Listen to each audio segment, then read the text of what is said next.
You're listening to Three Kitchens Podcast, hosted by home cooks Aaron Walker and Heather Dyer. We're on a mission to inspire you to try something new. Let's all learn to cook better and eat great food.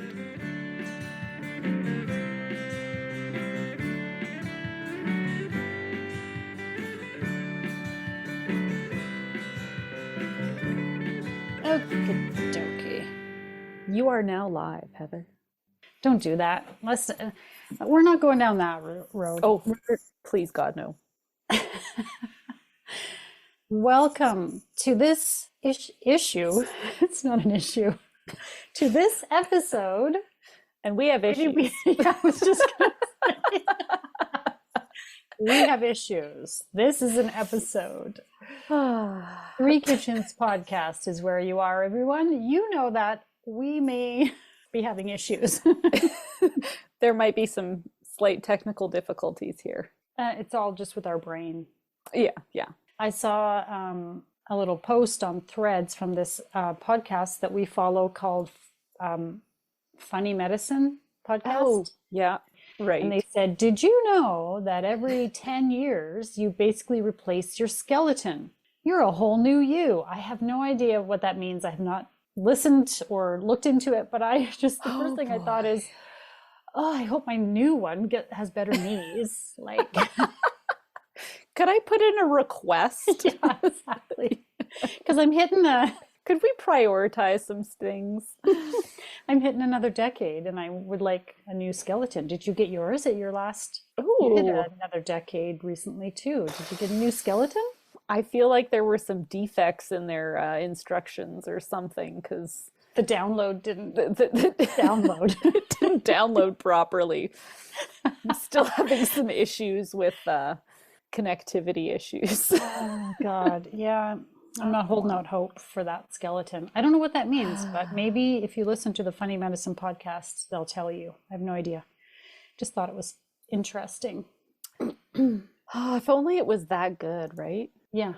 Okay, so for this episode, I thought since we recently purchased a little bit of lamb from our farm friends, Chatsworth Farm, we talk about them a lot. They're so awesome there. They're so good. And if you're in Alberta, look them up. Maybe they're delivering to a place near you and you can pick up some nice meat. We got a few cuts of lamb this time. Mm-hmm. I've been dying to pull something out of the freezer and cook with it. And I'm like, what should I make? And I'm thinking since St. Patrick's Day is kind of coming up. It is. Soonish. I don't know when this episode will be out, but it might be around St. Patrick's Day. You got a week to get your lamb so that you can do whatever Heather's doing. Because I don't know what it is, but she's going to make something great. So you could also use beef. Okay. If you don't have lamb or you don't like it and don't turn us off. Don't turn it off just yet if you're like, lamb. Nope. You could also do this with beef. Now, of course, if you don't like beef, well, maybe you don't want to listen. I don't know. Let's hope you stay. Please hang around. So I thought, what is like traditional or typical, what I imagine an Irish lamb dish, and I think of stew. And I love a good stew. So I'm going to make an Irish Guinness stew. I've never made stew with Guinness in it. Oh, it has Guinness in it. Guinness in it. Yeah. And I've seen this recipe and I thought I'm going to give it a try. It also has bacon and it has potatoes and carrots and herbs. So, I mean, this is a fairly, I think, familiar kind of recipe for many of us. Yeah. But with lamb shoulder, I think, is what I've got. Very good. And I've never made a lamb stew, actually. Have you? You've never made a lamb stew? No, I've made beef stew. Never made a lamb stew. Well, I made that shepherd's pie, you'll remember. You made the shepherd's pie. Sort of a stew base that you put in. True. But it wasn't strictly a stew. I believe I made a lamb stew last time we had lamb. I modeled this off of an Icelandic lamb stew that I ate while I traveled around Iceland because it was like the cheapest thing on the menu at every place we went to, and it was a little bit different everywhere you went because it was kind of like that thing that wherever you go, somebody's got their own little way of doing it. And so, yeah, that's what Well, I remember you made, I thought you called it a soup. Maybe I'm thinking of. Oh, it is more of a soup than a stew. Thank you. Yes, that it was an Iceland, because when you said Iceland, I'm like, oh yes, I Oh, remember this yes. now. It was a soup, It's a soup. It's a much more thin broth. a bit more brothy. Yeah. I Yeah. mean, that's really the only difference between a soup and a stew. Yeah. Yeah. This is the thing about soups and stews. Yeah, they're kind of the same. And you might start out with a soup on day one, and then your leftovers are more like a stew because it all Yes. kind of soaks up and you lose some of the liquid. Yeah. Yeah. Two meals And in one. especially if there's potatoes in it, the next Yeah. day they be breaking down. Yeah. So I'm going to go for stew. We're going to Okay. see how this turns out. And normally with a stew, I like to have like a bread. And this time I think I'm going to do Yorkshire pudding because I Oh, love them. I never have them, and they are so fun. I've never made them before. Okay, I have to admit that I've only made them from scratch a couple of times, and I don't remember the last time Okay. because you can get that little package that you just mix up. But I'm going to make them from scratch, Okay. and have been thinking, kind of dreaming of them because at Christmas time, my sister made the most beautiful Yorkshire pudding from scratch that were like they were so tall. You know how sometimes they just poof way tall, and they like the ones I've made are always kind of like a little muffin. Like they look delicious, but they're so small. But yeah, when I've had them, they've always just been like a hollow muffin cup. Yeah, it with- looks like a little cup. and you just kind of they crack apart and then they're chewy and yummy and Put you gravy put over stuff in 'em. it and yeah. Sometimes you see them really poofy, and my sister made these like sky high, Huh. beautiful Yorkshire puddings. So I'm going to use the recipe that she sent to me. I asked her for it and just cross my fingers and hope. So I did a little reading about Yorkshire pudding when I Oh. was thinking about it. And apparently the recipe originated kind of as we know it in the 1700s. Okay. I feel like that might be, you know, when you hear about like it first appeared in a cookbook, I usually feel it's like that's when cookbooks we started they were, recording recipes at that period. So that's yeah, kind of like our base when it it's comes like to that more stuff, right? more common to have seen someone actually write it down, right? Yeah. Yeah. And they weren't, I forget what they were called originally. Now I'm mixing kind of cultures here because the stew is sort of an Irish thing, and I believe Yorkshire pudding is a British, like a English thing. So I know they don't always like each other. So we're coming together. Um, This is good. the Yorkshire pudding apparently. So what you typically do, from what I know, is you heat the pan. If you use like a muffin tin, Yeah, you get yeah, it yeah. super hot. Then you put fat, some kind of fat or oil in the bottom of each of the cups. Put your batter in when it's smoking hot, and then you put it in the oven. And that's what kind of gets it like Oh. almost crispy on the bottom because of the oil that's in there. Yeah. I was reading about this sort of original recipe, which Okay. they would be like roasting meat on a spit over the fire, right? Like in a big fireplace where they would cook. And then because it's dripping, they'd put the whatever kind of pan they had, they'd mix their batter and they'd put it underneath, and the fat would drip onto the little puddings and they would puff up and So first you then will be building an oven. right. Out of bricks.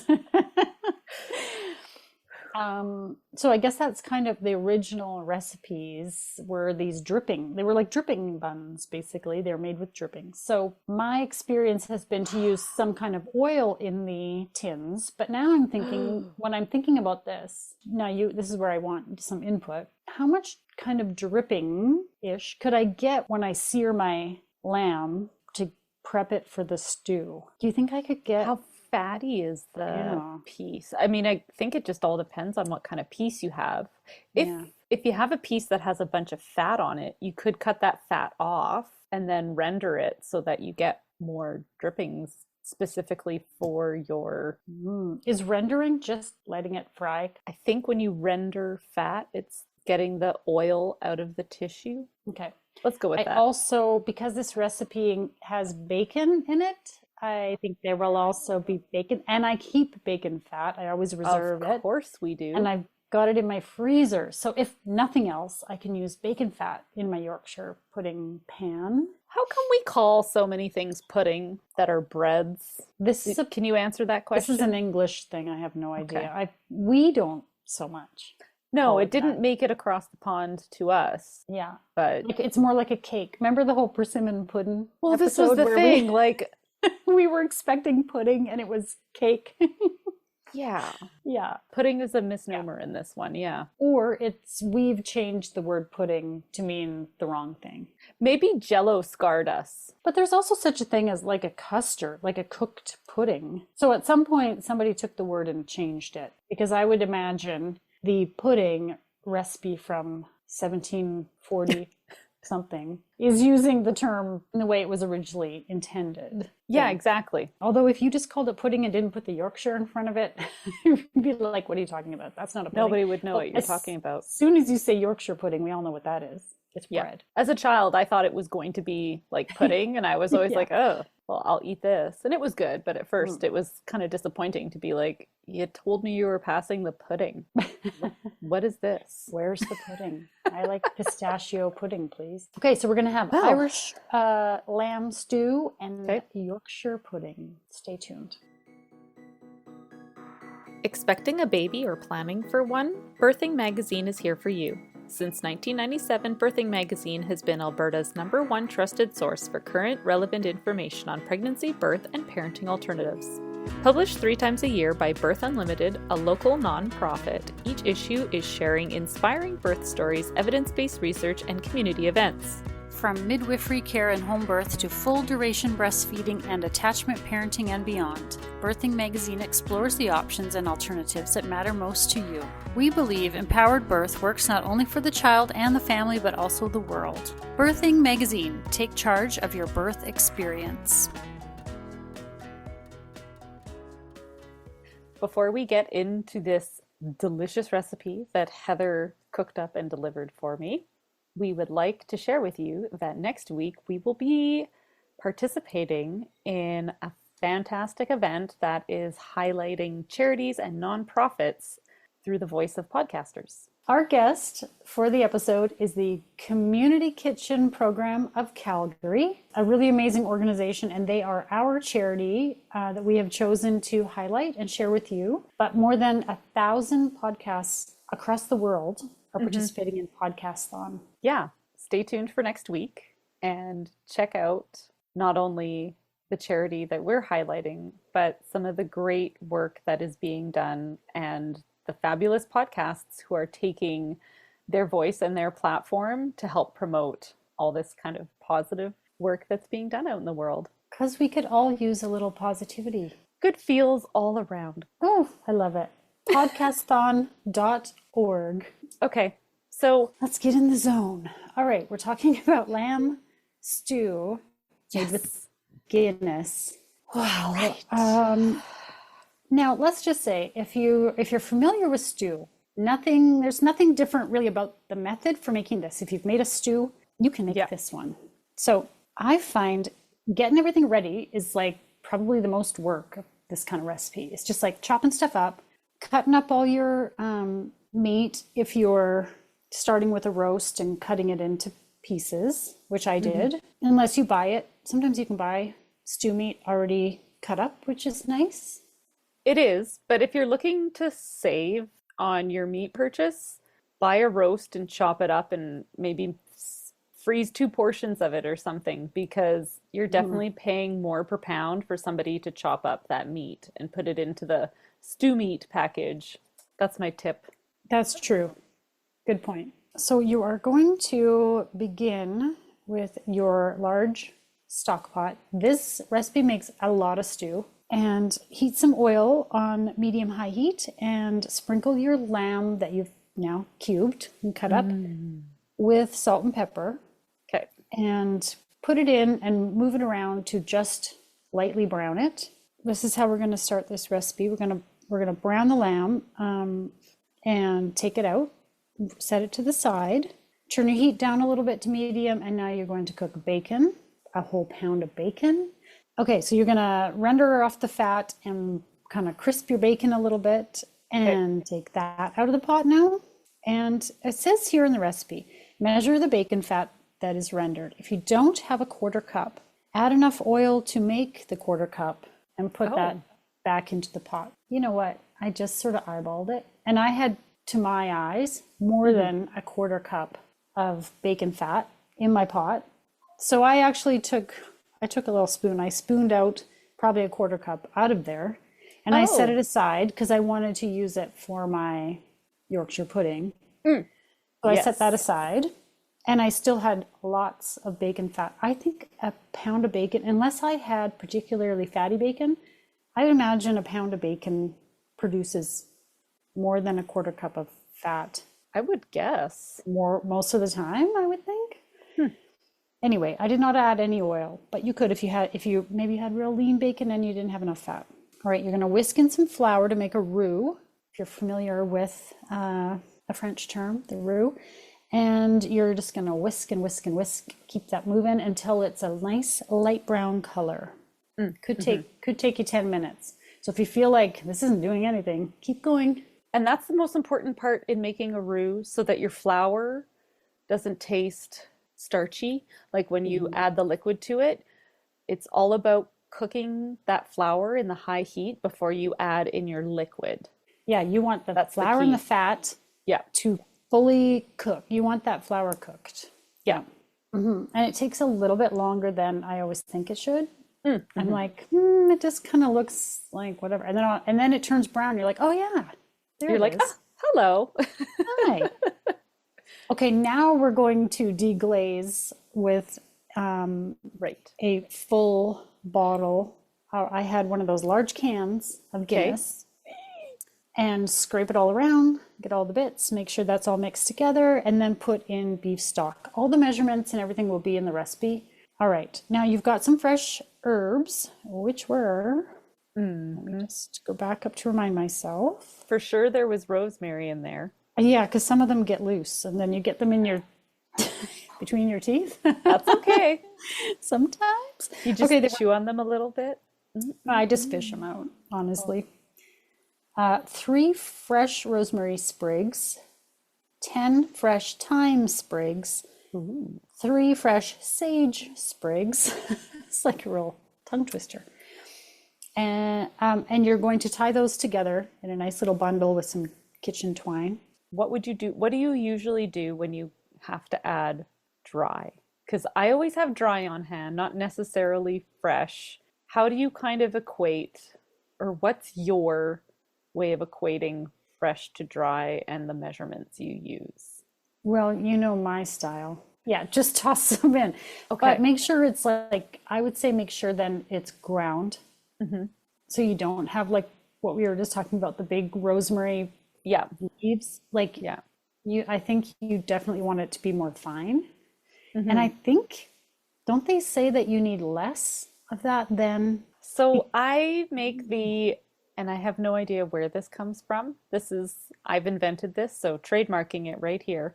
For every time it says 1 sprig and I don't have a sprig, I use a teaspoon. And I have no idea if that's correct or not, but that's my general rule. So apparently I'm much more rule structured than yours.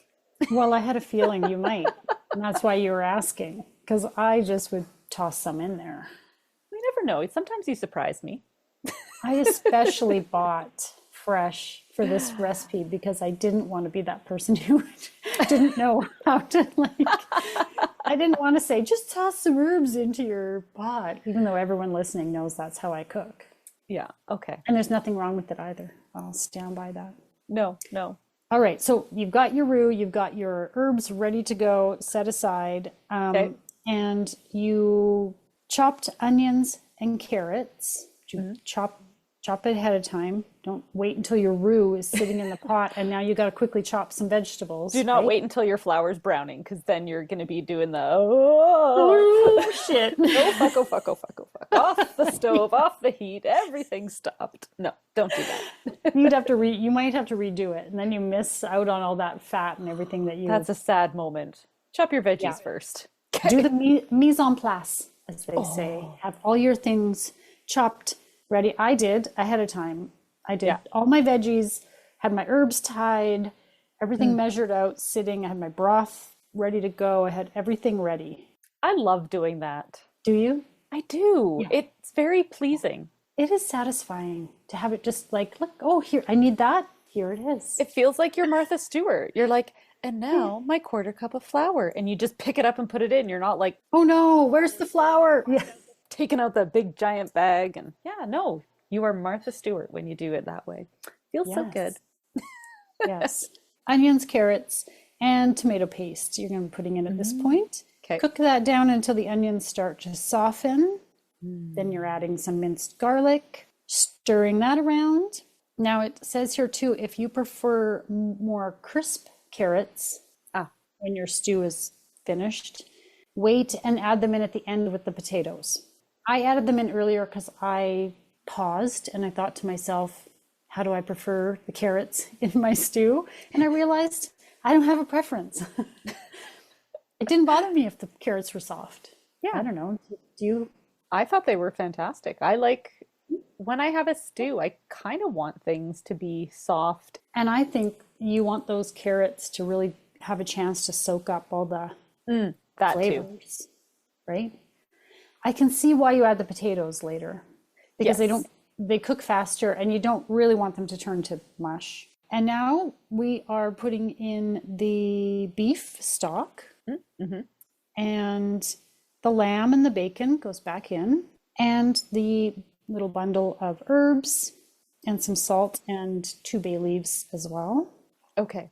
So just to clarify in my mind, so we browned our meat, we made our roux, we added in our Guinness, and it made a nice little creamy sauce. And then we put our onions in and carrots at that point. Okay, very cool.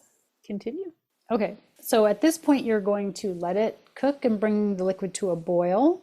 Okay. Cover and turn the heat down to a simmer and let it simmer for about an hour, stirring occasionally, checking that it's not stuck to the bottom.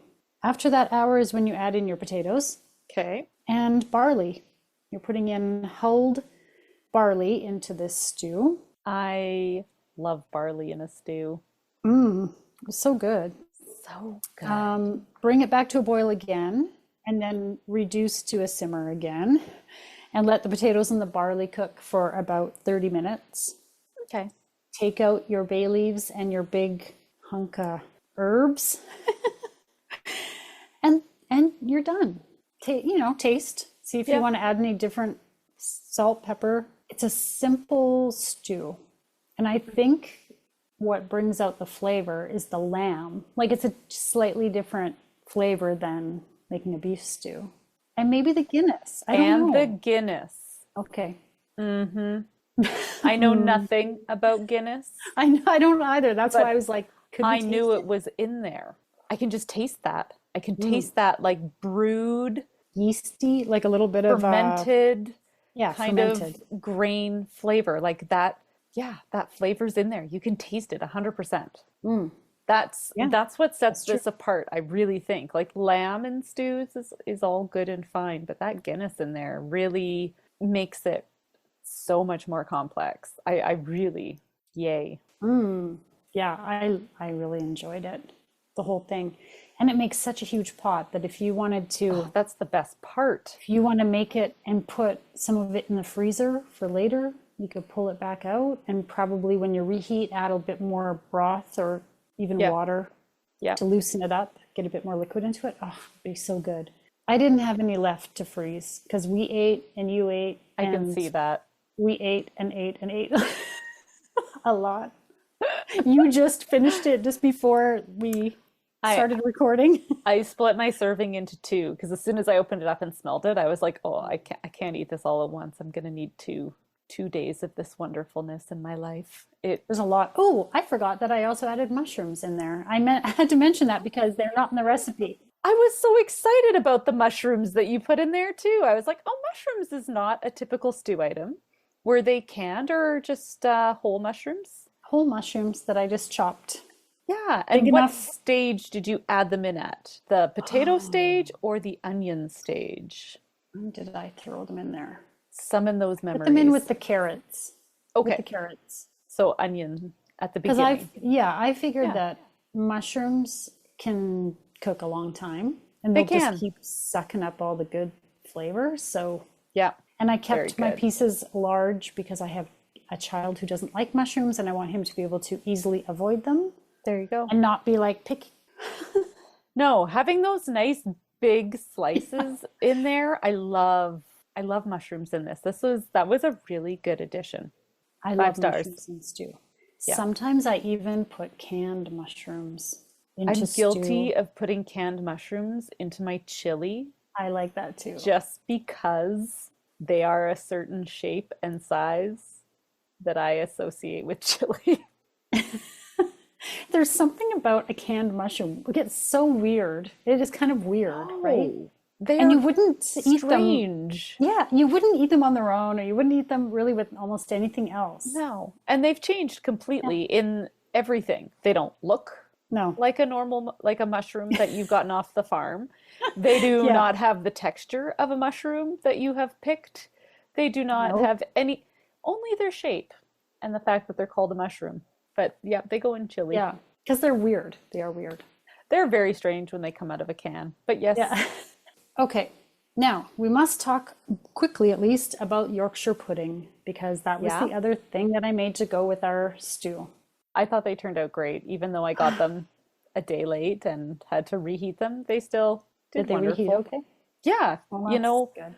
I've learned this, if your bread is a little bit dry or you need to reheat it and you want it to be like soft and fluffy, if you just kind of quickly put it under the tap and get it wet and then toss it in. I know it sounds weird. You're like, ew, strong bread. So like sometimes I do this with waffles or croissants or Yorkshire puddings or buns. You just quickly run them under the water and toss them into the toaster oven and let them toast, and the water like steams the bun again. Oh, And yeah, you end up with like it tastes like fresh baked croissant or that's whatever. So I know it sounds very strange. Don't go and put Wonder Bread under your tap. You'll be like a raccoon putting cotton Yeah. candy in water and wondering what happened to it.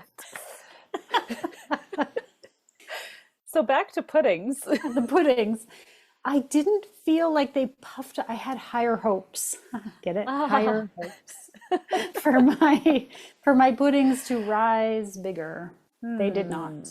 I used that rendered bacon fat Oh in the bottom yeah. of my tin. I got it nice and hot. I got the oil hot. I divided my batter up evenly. I put it in the oven, and I was like, oh, well, I mean, they came out much like Yorkshire pudding always turns out for me, Well, and I don't think it's bad. They taste good, yeah.